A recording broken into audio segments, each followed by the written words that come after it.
Hello, this is Simon Brew. I'm the editor of Film Stories magazine, and a very warm welcome to the Film Stories podcast. We're just getting things up and running here, so I'm going to hand over to the ground crew to get us started. Go! Capcom. We're go flight. Launch control, this is Houston. We are go for launch. Roger that, Houston. Come with me. And I show you how deep the rabbit hole goes. And movies that had stories. That the story just sucks them in. This is just the beginning. Stories. We would be honored if you would join us. Hello and a very warm welcome to Film Stories with Simon Brew. I am Simon Brew. As always, that's absolutely everything you need to know about me. The aim of the podcast, though, well, I'm here to talk, title gives it away really, of the stories of film. And I tend to talk about development stories, production stories, marketing stories, release stories, all the bits and bobs really that go to make the films that we know and sometimes love, just that, the films that we know and sometimes love. The films I tend to choose this podcast have more of a mainstream leaning to them than anything else. They're the films I'm interested in or invested in to some degree. I try not to punch down. I try not to do snark. I just celebrate the fact that movies are made. It's really hard to do, and I just want to salute those who managed to do it. Without further ado, I'm going to crack on with the first of the two films we're going to talk about in this episode of Film Stories. We're going into space. We're going back to 1995. Let me play you a clip, and then I'll come to the story the other side of this.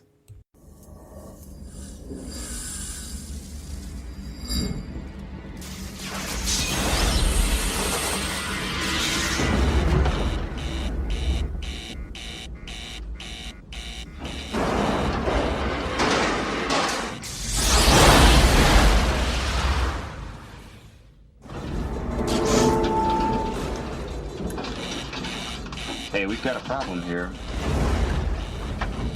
What did you do? Nothing, I stirred the tanks.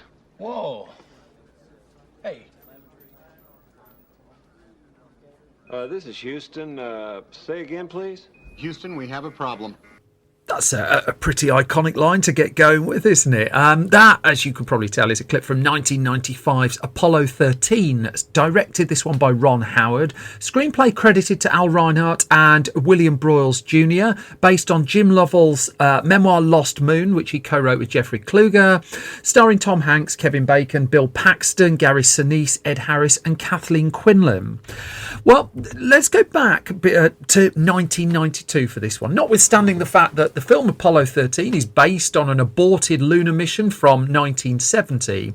It was in 1992 when Tom Hanks's career was turning round. To that point really, he'd been known primarily for his comedy hits and his attempt to go serious when really quite badly wrong with 1990's The Bonfire of the Vanities, an infamous box office flop. I'd suggest that Hanks was serious in Big, incidentally. I think the ability, his dramatic abilities were showcased there. I think that's a darker film than many of us remember. I rewatched that one recently and yeah, I have questions. But in 1992, it was a league of their own really that kind of started to turn things for Hanks and kickstart an incredible run of movies that would deliver hits and 2 Oscars for him. And he was working with his team at the time with a league of their own on the verge of release. He asked his team, you know, what else? What should we do next? That was the conversation. He said to them that he wanted to do something with the story of Apollo 13. But at that stage, a couple of things. He didn't really have the clout to make that kind of project happen just at that moment. And also he was committed to 1 or 2 other projects that would turn his life around.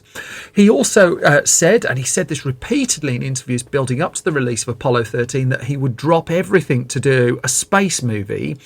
And he wasn't alone there, because let's look at Ron Howard, whose name has popped up a couple of times on this podcast. Now, Howard had worked with Tom Hanks on the film Splash, which had been a success. They'd vowed to work together again, but in the 1990s, well, his first couple of 90s movies were Backdraft, which I will come to in a future episode, the 1992 1982 movie Far and Away with Tom Cruise and Nicole Kidman. He also in 1994 slotted in an underrated ensemble comedy called The Paper. But what was interesting about this is this was nowhere near the huge level of box office success that Howard would go on to enjoy. That he, even at this stage, and I say that as a huge fan of 1989's Parenthood, wasn't at the height of his Hollywood powers. However, he was the co-owner of a production company, Imagine Entertainment, that was set up along with his producer friend Brian Grazer. And they were hoovering up interesting material to do. And one of the projects they acquired was the rights to the memoir by Jim Lovell, that book, Lost Moon, that finally told the story. It took him a long time to tell his version of the story in print of the 1970 mission. So, I mean, he was in the midst of juggling an assortment of films at that point. But Hanks, I mean, the call that brought Ron Howard and Tom Hanks back together came while Hanks was travelling in Europe. And as Empire magazine reported back in 1995, Hanks was in Europe. He got the call, would he be interested in Apollo 13? And he pretty much bit their arm off. It was the Chicago Tribune, though, that explained that the film rights had been bought to the book even before it had been published. And even before it had been published as well, there was talk of Tom Hanks, that he was, at this stage, he just got his first Best Actor Oscar for Philadelphia, and then he was just on the verge of Forrest Gump was on the verge of being released. But he wasn't the first choice for the role, and he wasn't the initial choice for the role, slightly different. Lovell, though, at the point where Chicago Tribune broke the news that the book had been sold and the film was coming, was quoted as saying, Hanks is a great guy, down to earth, easy to talk to. He came out to our place in Horseshoe Bay, Texas. Hanks had said he wanted to research the character he was going to play, and they were getting on. But it was Jim Lovell who put forward a different name at first, the idea of Kevin Costner as a possible to play Lovell in the Apollo 13 movie. Now, this didn't go much further from what I can glean. I mean, Costner was attached to a couple of films. I mean, the same year Apollo 13 came out, Waterworld would come out, and that would be dominating Costner's attention. He was committed to do it, and he couldn't get out of it, even if he wanted to by that time anyway. But crucially, Ron Howard liked Tom Hanks in the role. He liked the idea of Hanks and the idea of working with him again. And Jim Lovell quickly signed off on this as well. And the package was coming together. There was Ron Howard, there was Tom Hanks, there was the Apollo 13 story. Universal Pictures had a deal with Imagine Entertainment, so the funding of it wasn't going to be a problem. Although, I mean, the price of Apollo 13 would still be in the 52 million mark, which at that point in the mid-90s was deemed quite a lot of money. This was a couple of years after Terminator 2 had just about broken 100 million to make, but most movies at this stage were still falling well short of 50 million. So this was a sizable investment, but Universal had it eyed up for a summer release in 1995. That would no doubt be fueled even more when Forrest Gump would go on to become a massive, massive, massive hit in 1994. It would give Tom Hanks the biggest hit to that point, I think, since of his career. Now, one person who worked with Tom Hanks on Forrest Gump was Gary Sinise, and he was, he would go on to work with Ron Howard actually again in Ransom, which I've covered on a previous episode of this podcast. But in the case of Apollo 13, the script, which I'll come to shortly, he was given a copy of it and pretty much told, choose whichever role you want to play outside of Jim Lovell. And Sinise, by the sounds of it, quite like this. And the role that he plumped for was Ken Mattingly, the Apollo 13 Prime Command module pilot. And I mean, he chose that because his reasoning was he picked the guy to play who they simply couldn't get back to Earth without. Other names that were in the midst, though, Brad Pitt was said to be linked with the ensemble for this one, but he committed to making the film Seven with David Fincher instead.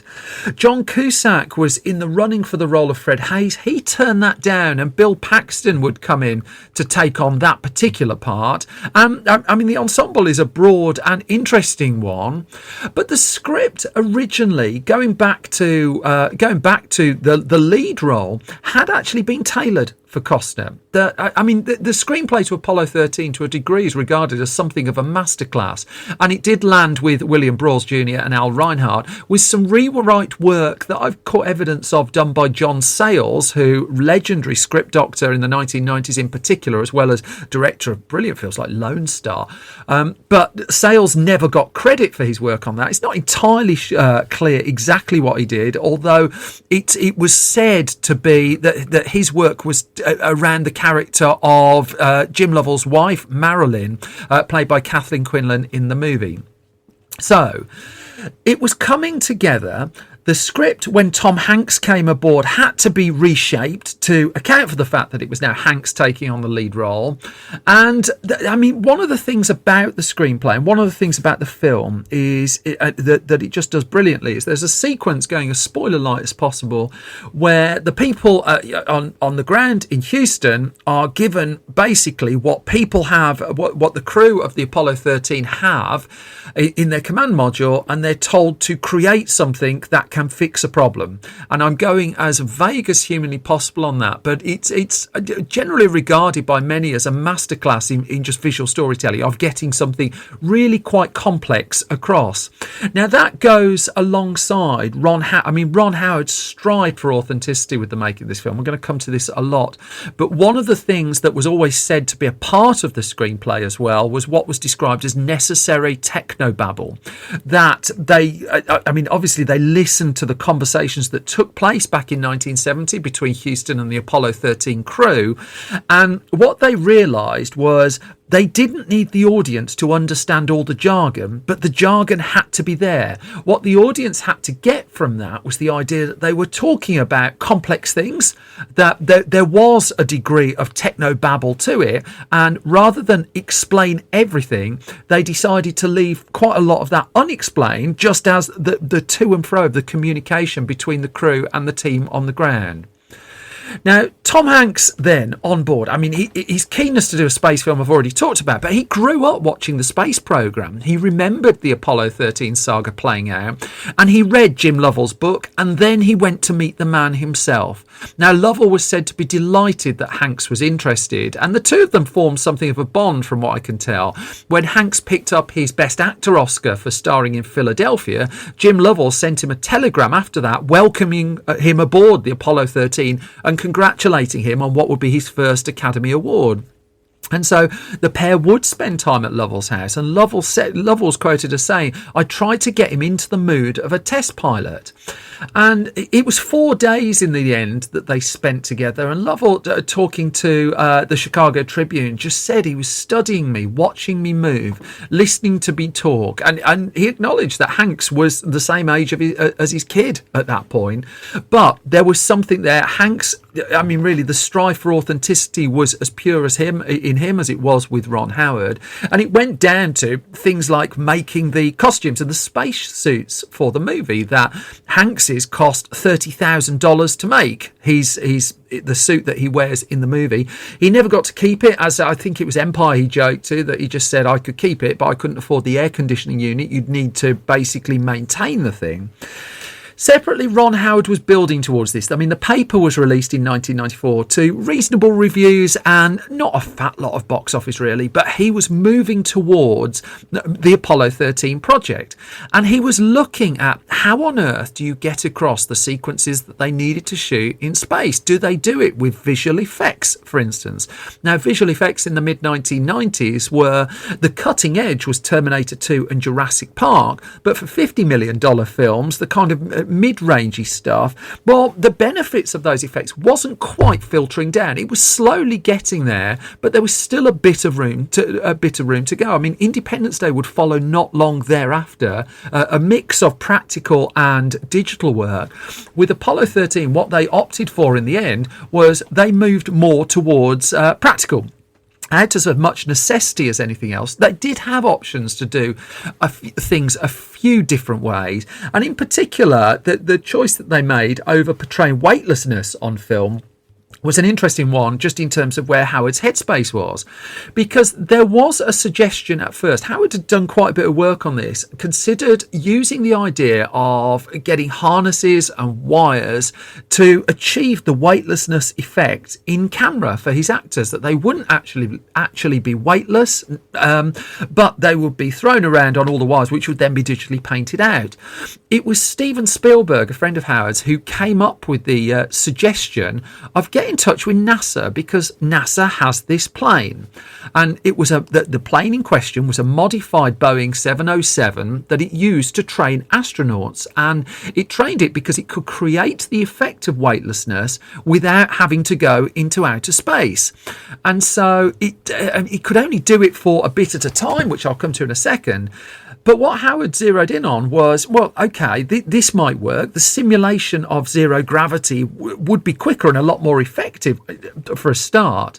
And they did a test shoot with the plane. They got NASA's agreement to do that. And Howard realised he was on something. And one of the film's producers in the end, Todd Hallowell, kept on at NASA until it agreed to let the crew film sequences for Apollo 13 on the plane. I'll be coming to that shortly, because it had taken months of conversation to get NASA on board in the first place, but when it did jump aboard, it really helped a lot.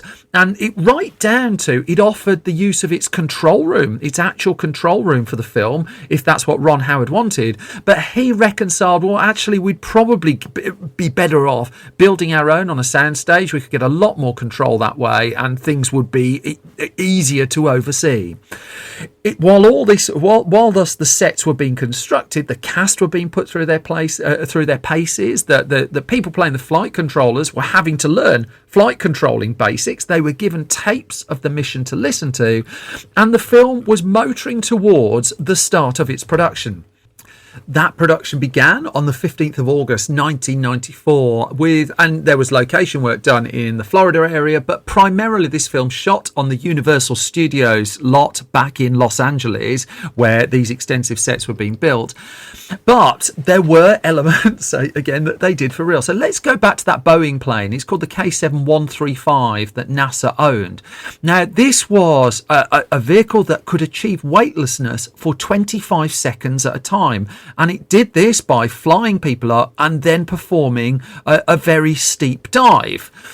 The problem they had was that Ron Howard knew he needed to get quite a lot of weightlessness footage, and he was having to get it in these short 25-second, just quick shots that he could get. And in order to get all of the weightlessness material, I'll be glad when I don't have to say the word weightlessness again, to be clear. In order to get all of the weightlessness material he needed for the film, that plane had to do around 600 dives over 14 days. That in one individual flight, they could do 30 to 40 dives in one go. They were doing 2 flights a day. Now, the actors were taking what was called antiemetic medication to stop them throwing up, but the crew were on board as well, and I think it was one of the camera operators who would ultimately empty his stomach all over Bill Paxton, but the crew managed to hold it all in. In the press interviews afterwards, this sounded like a point of pride for them, that their chunder remained inside their bodies rather than out, although there were said to be a few icky tummies. What NASA also allowed the production team to do was build a mock-up of the Apollo 13 command module inside the KC-135 vehicle. And that, again, just lent it all a physical authenticity that Howard was very keen to capture on film. And interestingly, no film since has used that plane, to my knowledge, because, first of all, that story hasn't been told again on film in a drama. Documentaries have touched around it, but also digital effects, by the time other space-based films were coming around, were getting more and more advanced. I think the most successful space-based film outside of like the likes of Star Wars and things like that, one's based somewhere in reality, Gravity, that wouldn't use any weightlessness material at all. That was all done with visual effects and wires, for instance. Now, that drive for authenticity led Ron Howard to go through all the stock and archive footage that that NASA had of the 1970 Apollo 13 mission. And he talked to the Directors Guild of America about this, about going through loads and loads and loads of footage, but being frustrated by, inevitably, the fact that it was all shot in very different ways. I mean, it's quite selfish, really, that in 1970 they weren't thinking of a dramatic film that might follow 25 years down the line. What he thus decided to do was use none of that footage at all, that there is not a scrap of archive footage in Apollo 13, and that is a very early creative decision that was made. It did, of course, bring with it a sizable extra challenge. If you've seen the film, you'll know that what appears to be a lot of archive footage is included, but all of this was reshot specifically for the film. That Howard would explain to the DGA, ironically, we wound up creating shots that were intended to look like the archival footage that people were familiar with, but he said it reinforced the authenticity of the sequences. It allowed us to put the audience in places they'd never been before visually, because by blending his new shots with the recreation of the archive material, he could move the camera to where it wouldn't go. I mean, for instance, at the point where we see the spacecraft take off from Houston in the first place, the camera angle is such that it's almost like there's a helicopter hovering over where the rocket is coming towards us, but of course in real life that helicopter would just be blasted completely out of the sky. So there were almost cheat shots in there, but he knew what he was doing there.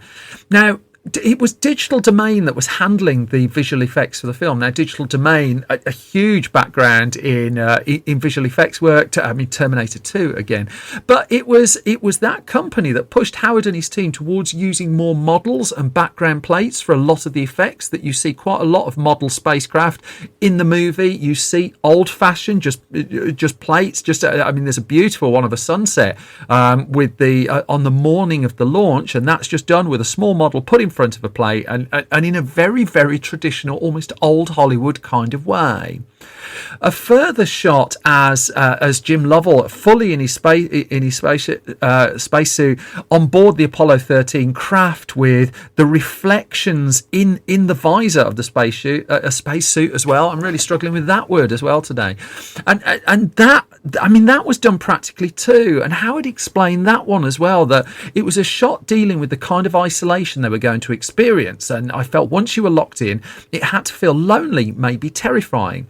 Now, the problem they had with getting a shot like that, with the visor on the front, the reflections were reflecting everything, and there was a small space for the crew to hide as well, but and that meant they were going to be in that reflection, and as it happens, they are. What they did, because they couldn't, the technology was such, as Howard explained, that they couldn't take them out digitally at that point. So what they did is they covered the crew in black to avoid seeing reflections. And so whenever you see in the character of Jim Lovell's visor a reflection with a lot of blackness in it, that's generally the crew just hiding pretty much in plain sight. It was the only way that they could keep their faces out of shot.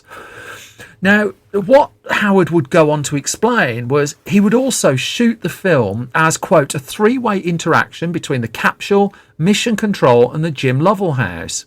And so he explained at that point that that's when the control room became hugely important, and that they did build it on a massive stage at Universal, and they used from that, and this goes back to the NASA cooperation on this, 10 to 15% of the components that went into the consoles, Howard explained, were on loan to us from NASA. And the director of photography, Dean Cundy, and Ron Howard would have to work out how to balance the light so you could understand the instruments that they're all looking at. Also, just going back to that space helmet as well, they really were being locked. Oxygen was being pumped into the spacesuits as well. The whole idea of it had to feel right. And there is a sequence as the film gets into its second half where they're stuck in space and the temperature is starting to fall. So how do you shoot it? Well, if you're Ron Howard, you do the logical thing. You basically refrigerate the soundstage, and this is what happened. He pulled it down to 34 degrees. Let's not assume that that's Celsius, And as such, you had the image of all of the crew just huddled up in coats and just trying to keep as warm as possible, and the cast there in their spacesuits in the capsules, getting an idea of what it would like to be frozen out in the middle of nowhere. It was quite a long shoot, this one, because it was so practically driven, because they were trying to do so many interesting things in camera, and it would go on for nearly 4 months, that it would wrap up production on the 9th of December 1994. Now, by this stage, Tom Hanks was widely tipped to get another Oscar. Forrest Gump was burning up the box office. And, I mean, Universal had confidence in this movie. Could this be the first huge Ron Howard hit since Parenthood, also made for Universal? The answer, spoiler, was a yes. But one of the people who was quickly out front and positive about the movie was Jim Lovell himself, and he pointed out that he had a deal with Universal that was complete by the time the film that had wrapped up production, so he'd get his money even if the film was rubbish. But he was really, really, really keen, and he really, really, really liked the movie and the depiction of him in it. It was in a piece with CBS News, though, that Ron Howard talked about the test screening process of the film, and they did test. They had the time to test Apollo 13. They did test it, and he just said that the test audiences were quickly loving the movie, with one exception. I loved this story.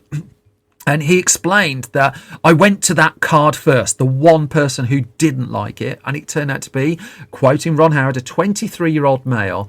And this guy responded, "How come everybody likes it? This guy doesn't." Howard questions, and he started looking at the card, and he said he wasn't giving much detail, big broad strokes, just negative comments. Howard said, "Finally, I flipped over to the side where it said, 'Please give us your thoughts about the ending.'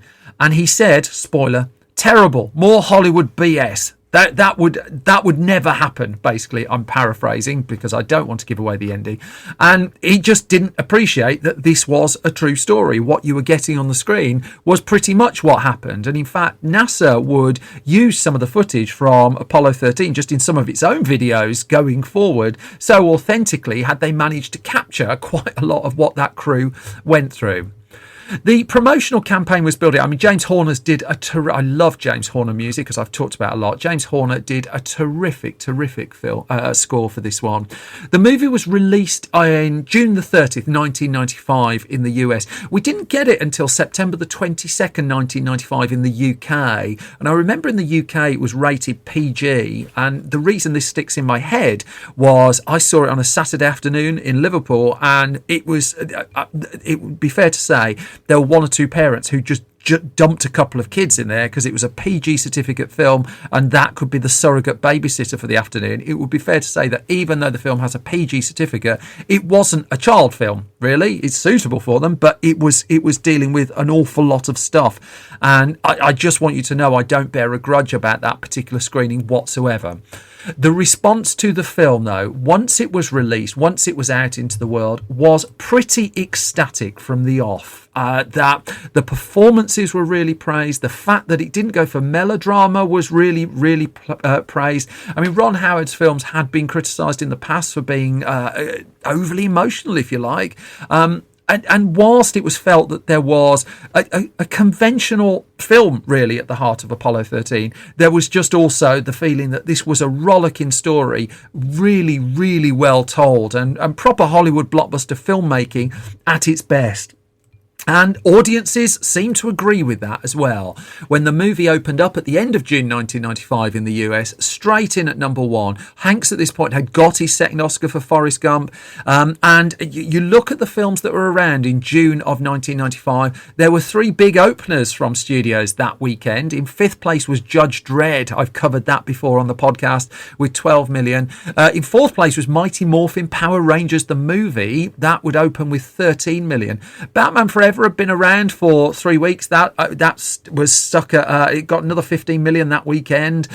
Pocahontas from Disney, that was up to its third week as well, another 15 million in the bank for that. But there was Apollo 13, $25 million in the bank in a busy summer. I mean, it wasn't a stellar summer for huge box office hits, and that worked in Apollo 13's favour. I think that its drop off the following week was fairly light as films like Species and First Night came out. It was still number one the week after that as the competition opposition came from Under Siege 2, Dark Territory, and 9 Months, and The Indian in the Cupboard.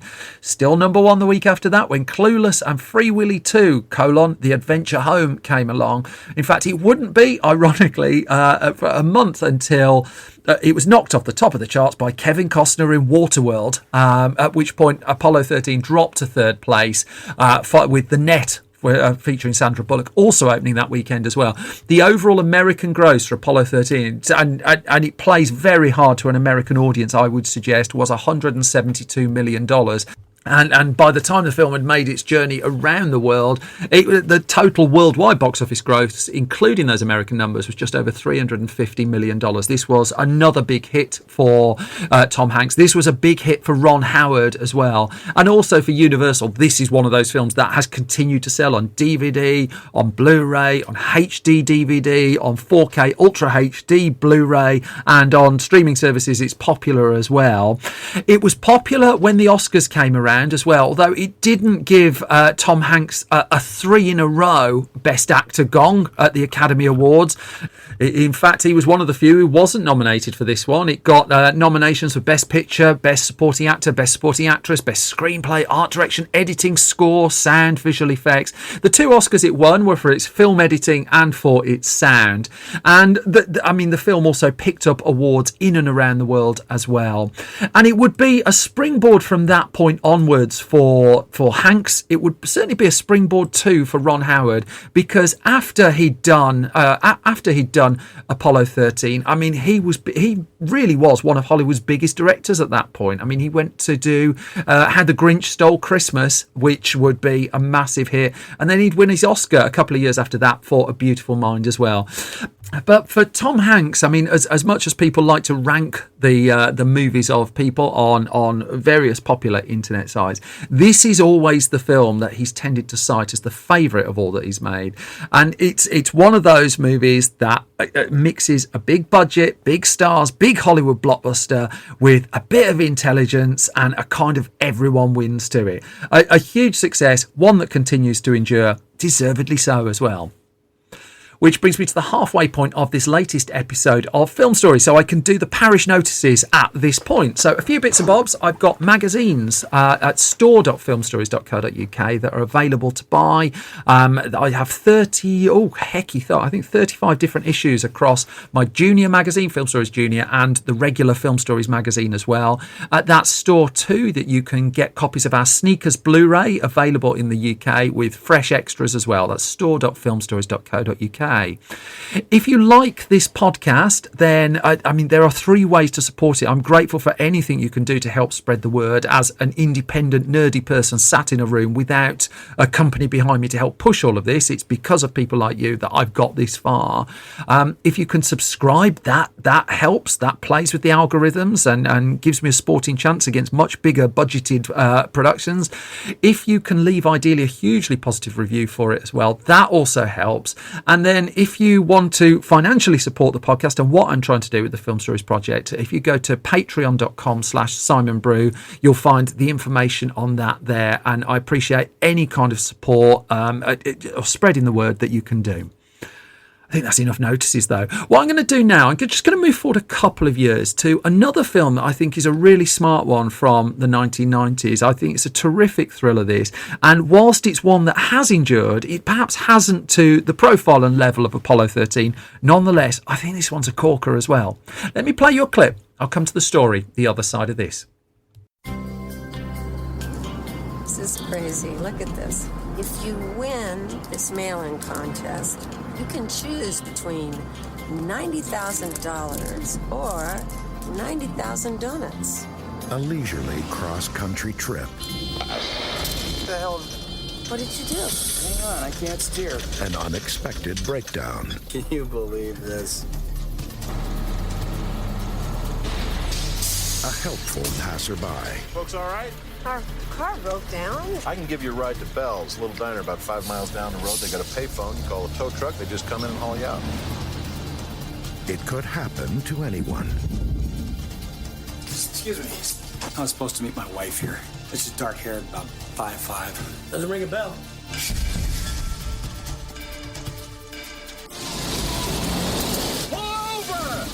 Now, a ordinary man. Listen, I'm looking for my wife. Look, I don't know how to tell you this, but I've never seen you before in my life. Has an unbelievable story. It was him.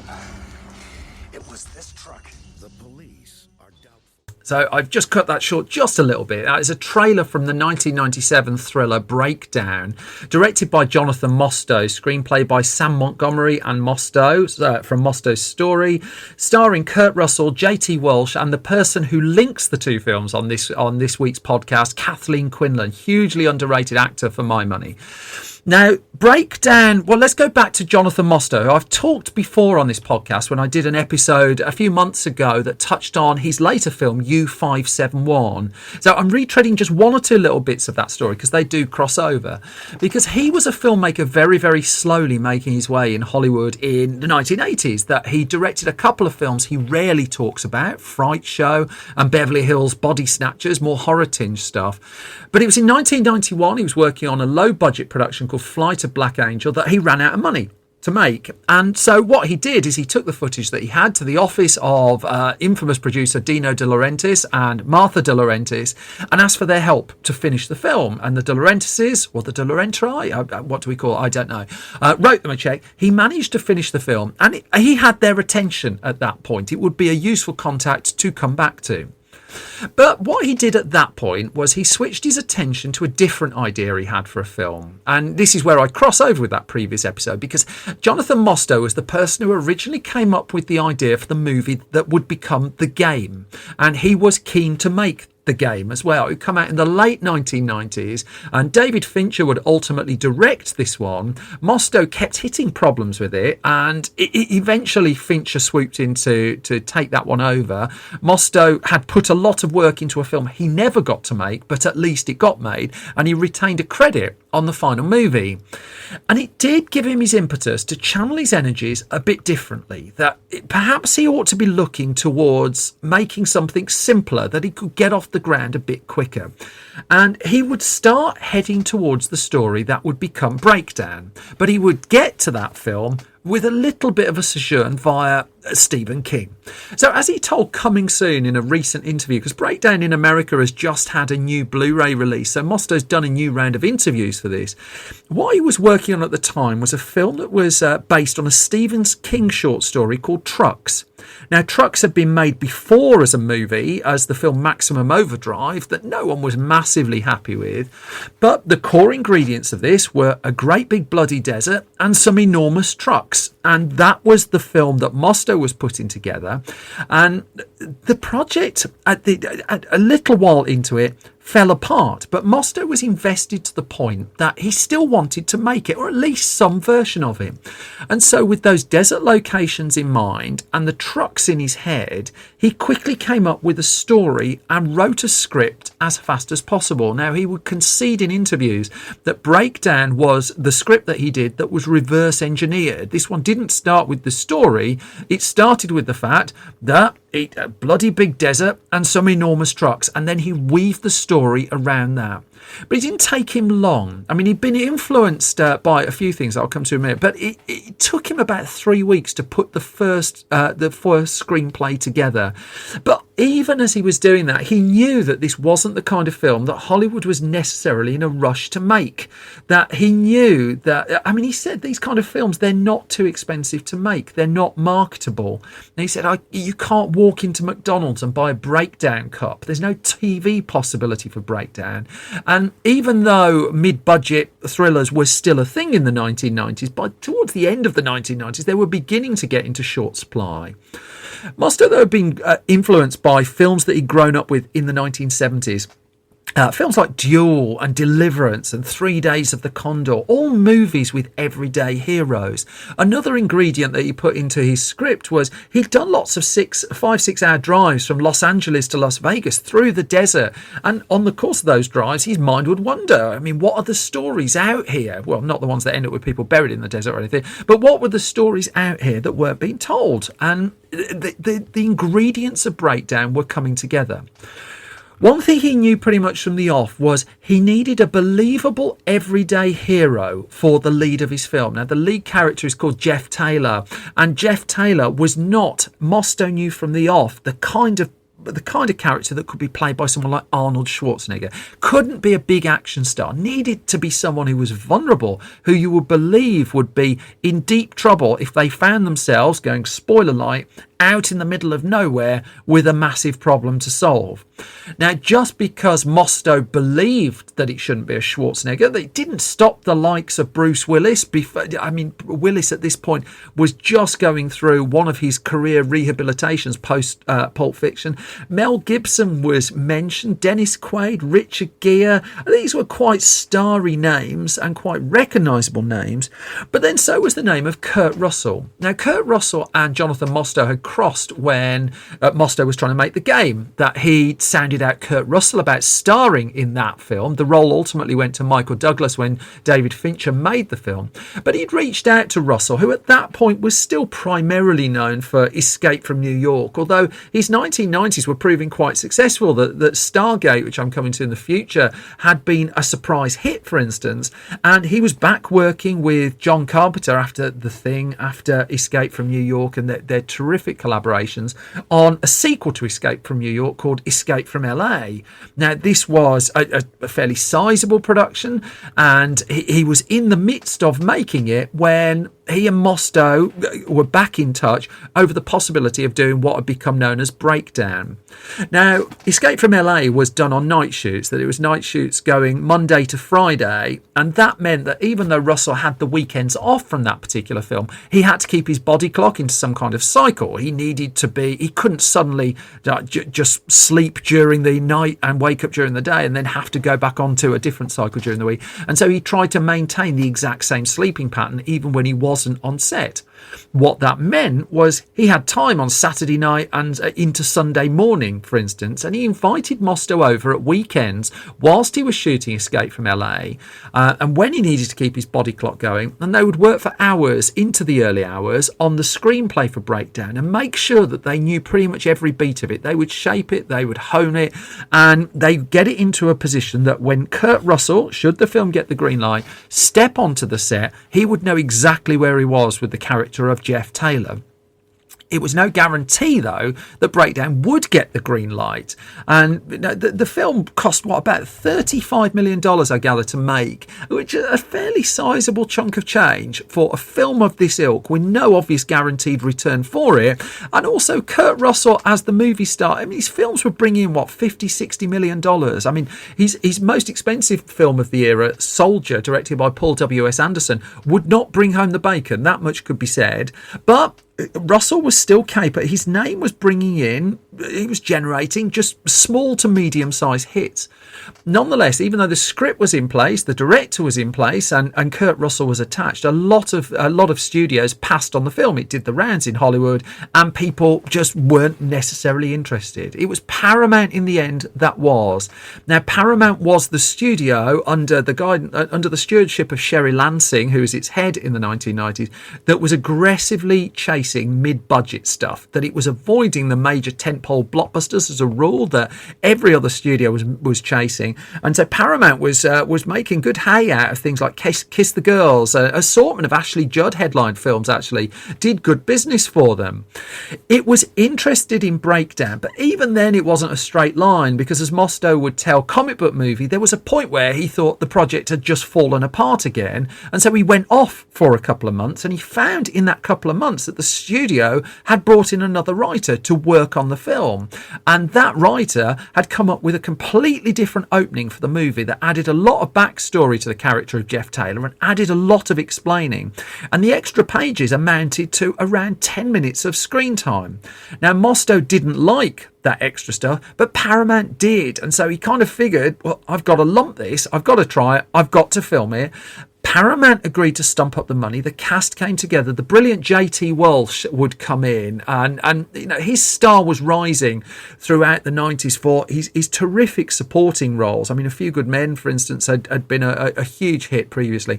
J.T. Walsh would pass not long after the filming, after the release of Breakdown. I think this was the last film released while he was still alive, and he died tragically young in his mid-40s with so many roles behind him, but so many ahead of him at that point. He's terrific in this film.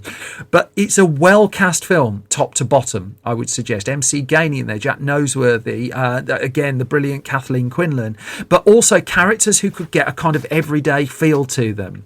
Now, Kurt Russell would tell Total Film in an interview in its March 1998 issue, with production underway in April of 1996 on the movie, that he was aware early on that this was a different character for him to play. This wasn't the kind of heroic role that he'd been used to at that point.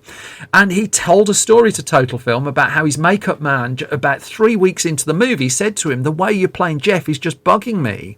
And Russell just queried, "What's the problem?" And he said, "Well, Snake Plissken," the character, of course, that Russell played in Escape from New York and Escape from LA, Snake Plissken would eat him for lunch. And as Russell said, yeah, he would, but that's not this guy. It's not what this movie's about. It's not that kind of movie. And he explained, this is not a fantasy kind of movie. It's a realistic situation. And he wanted the audience to feel, well, the level of frustration that Jeff Taylor was going through.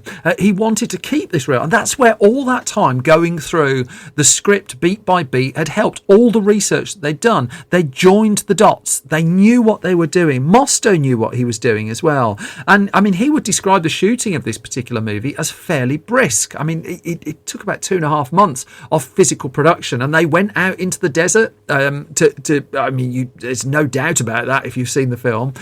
But the reason it was brisk was, again, they'd done so much work with the screenplay. They'd put the homework in beforehand, and it meant things like they didn't have to do lots and lots of takes when they were shooting the film. Mosto knew he needed to keep this film going, and it was a couple of takes of lots and lots of scenes. They did shoot that new opening that had been written. I will come to that shortly. But it was in an interview with Filmmaker magazine that Jonathan Mosto just described the experience of it. He said, "On the very last day of filming, Kurt said something to me I never forgot." And he said, "One of the things I enjoyed about working with you is that occasionally there'd be a moment where we got thrown a left turn or something wasn't as expected it to be, and you weren't afraid to stop and go, you know what, I'm not sure right now what to do. I need a moment to think about it." And that goes to the fact that even though Mosto had 3 films under his belt as director at the point he was making this was by far his biggest production to date, by distance. His big first studio films, the first time, I mean, it's 20-30 times the budget he'd ever had to work with on a feature film. And there's a lovely story which I've told once or twice before, of Nicholas Heitner making the film The Manners of King George. And Heitner was an acclaimed theatre director at that point, had never directed a film, and he just walked up to them and just said, I'm bowing to your expertise. I don't know what I'm doing with everything. Please help. Anthony Minghella did the same thing. And in fact, Heitner said, was quoted on The Manners of King George as saying, "I made my best film when I knew the least about filmmaking." I'm badly paraphrasing him there. But in the case of Breakdown, there was a key partnership between Russell and Mosto, and that was clearly key to this. And across the 10-week shoot, Russell would also go home every night. He'd be able to do that. They would shoot during the day, and he would fly in and out of the shoot and would be able to be a little bit more relaxed and just get a bit more into that kind of everyman kind of role. So filming wrapped up at the end of June 1996, and I mean, they again, all that research certainly helped with the edit. It wasn't due to be released for another 10-11 months at that point, and one of the biggest challenges they faced in the end in post-production turned out to be the score to the film. That Basil Podaderis, brilliant composer, had been hired to write a score. His first score for the film was apparently rejected in its entirety. He had to start again from scratch, and we get the score that we ultimately get, that's now subsequently, after a long time, been released, I think in a 3-disc limited edition set that's well worth seeking out. But one of the things too was that the edit of this movie was tight, but the beginning was baggy.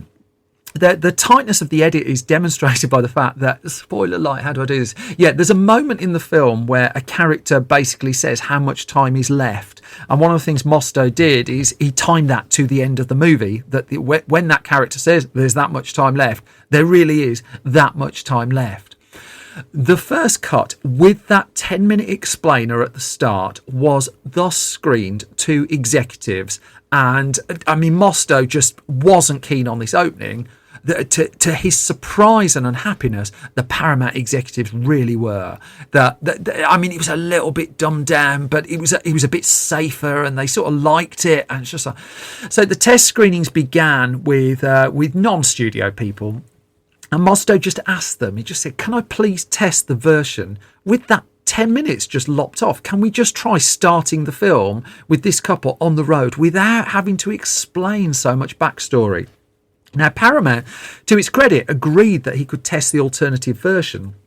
And that was a screening that Studio Brass came along to, that Mostow was at, that Kurt Russell was at, and it was clear that it was soaring, and it was instantly clear that it was the better of the two cuts of the movie. Now, with some reluctance, Mostow has now released the opening that we never got on the new American Blu-ray of the film, and he argues that it is really an audit of what happens when you overanalyze a film and you try to explain too much. But he's put it in there, some 20 odd years after the film came about, and that kind of shows you how much distance he needed from it before he would go back and just agree that material could be out there. The film made it into American cinemas on May the 2nd, 1997. I should say this was one of those that took absolutely ages to get a UK release date as well.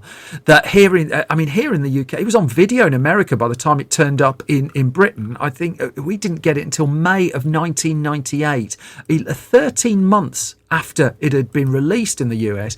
And the thing is as well, it hit in the US as well. This wasn't a failure limping around. That on its week of release, it went straight to the top of the box office chart, knocking a blockbuster movie, Volcano, off the top spot. Volcano had topped the chart the week before. It wasn't the only new opener as well. Warriors of Virtue, which I think was a small family film, I vaguely remember it as, opened at number 7 with $3 million. Austin Powers International Man of Mystery, the first Austin Powers film, opened in second place with $9.5 million. Breakdown, a nice surprise number. This wasn't expected to be this good. $12.3 million that grossed for Paramount, and Paramount was very happy with that indeed. In fact, its American gross for the film would go on to be $50 million, and that would be seen as that's a nice surprise hit, because this was released in the summer as well. I mean, the films that were coming out the weeks after, The Fifth Element was out the week after, the new Jurassic Park film came out within a month of this one, so there were lots of big films about, but Breakdown held its own. The staggered release date didn't help in terms of its overseas box office, and that was quite small, I think. It also didn't help that it had a different distributor outside of the US. I think it was Fox who put it out here in the UK. But the film, I mean, its critical response to it, it's worth noting, was strong as well. That the tight running time and just the tension that Mostow manages to build up came in for particular praise. Quinlan and Russell, their performances were widely praised as well on this one. Off the back of it, Mostow had finally the cachet really to get a bigger project off the ground, and he would go on at that point to do U571. He would then, off the back of that hitting as well, get on to land the Terminator 3 job, which would be the biggest film he would tackle throughout his career. In terms of Russell, Escape from LA didn't do brilliantly. That came out before Breakdown, the same year as Executive Decision, actually, which I've covered before. Soldier would follow the year after that in 1998 and not do well at all, and it'd be a couple of years before he would return to the big screen with films like 3,000 Miles to Graceland and Vanilla Sky. But what is clear is that Breakdown has quietly endured, and it's not been an easily available film. I mean, the Blu-ray release in the US with some extras in it is a fairly new phenomenon, really. And so Breakdown, even after all this time, is one of those that's just thrived, really, on word of mouth, and continues to thrive on word of mouth. And that's really one of the reasons I wanted to put it in this podcast as well, because if you haven't seen it and you really like a thriller, go into this one with as precious little knowledge as possible. I think you'll have a great time. I know I certainly did. Which brings me to the end of this latest episode of Film Stories. Thank you, as always, for listening and for sparing me your time.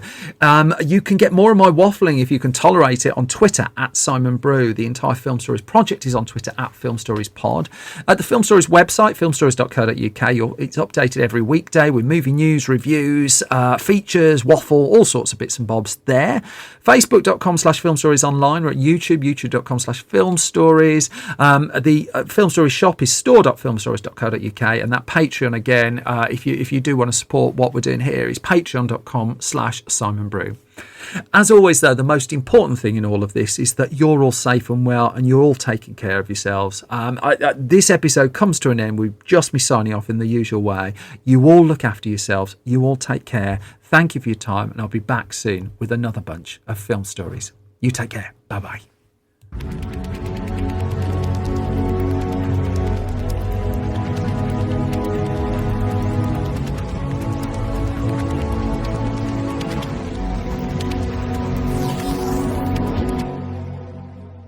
Leaving on a jet plane.